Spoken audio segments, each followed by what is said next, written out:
my wife and I were going out for dinner one night, and we were driving on the Interstate 5, and as we went underneath this bridge, she goes, "Did you see that guy on the bridge?" And I said, "No, what guy on the bridge?" And so she goes, "There's a guy on the bridge back there."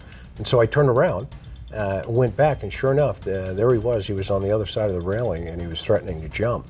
And, people were getting frustrated, coming off the freeway. They were actually yelling at him to jump. And so I pulled up and parked my car, left her in the car, jumped out of the car real fast, walked over towards him. And I said, "Hey, what's going on, man?" And he kind of looked at me, and he says, what are you doing here?" And I said, "Well, I'm just here to, find out how I can help you." And he goes, "Oh, no, man, the cops are after me." He says, they think I did all of these other things, and, yada, yada. He kept on going. And I said, "Well, it sounds like you need a lawyer." And he goes, "Yeah." He says, "I need a lawyer." And I said, "Well, I'm a lawyer." He goes, "What do you mean you're a lawyer?" I said, "Yeah, and how can I help you, man?" And he goes, "Oh, wow." And about that time, the patrol officers, all the 911 calls were coming in, and they were all responding to the bridge. And so, long story short, I stepped out and I knew who all the guys were, and I told this guy, I said, "Hey, I'll tell you what, I'm going to go negotiate with the cops, and I just need you to, hang tight, don't jump, right?" And he's like, "Oh yeah, man, go." And I said, "Okay, no problem." So anyway, I went over one of the first responding officers, a guy named Kevin Kaiser, sergeant at the time, and I said, "Hey, Kev," I said, "Here's the play." And he goes, "What?" He basically is like, "What are you doing, man?" He said he thinks I'm his lawyer. I said, "So what I'm going to do is I'm going to go get the car. I'm going to pull it up here. I'm going to open the passenger's door, okay? And then I'm going to tell him to jump over the rail and get in.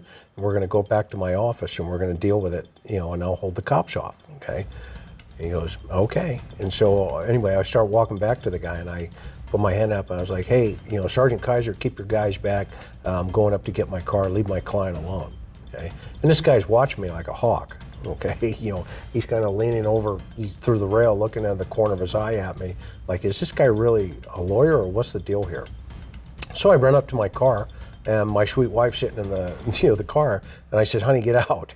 And she's like, "What do you mean get out?" I said, "Get out of the car, I need the car now." And she's like, "Well, you're nuts." I said, "No, get out of the car." And so she gets out of the car, and I drive back down, and I pull up.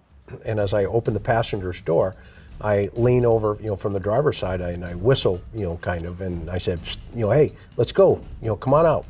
And this guy, sure enough, jumps over the railing from jumping off the bridge, okay, and jumps into my car, and we're just about, he's probably 3/4 of the way into the car, and the cavalry, tackles him basically, and he turns to me and he goes, "You lied to me, you weren't a lawyer." And I said, "Yeah, you're right, I didn't, but I just saved your life, so have a good day." And anyway, they hooked him up and took him for a 72-hour evaluation, and we close the door. My sweet wife and I start leaving for dinner, and she turns to me and goes, "What are you, Superman?" And I said, I don't know. It just happened. So there you go.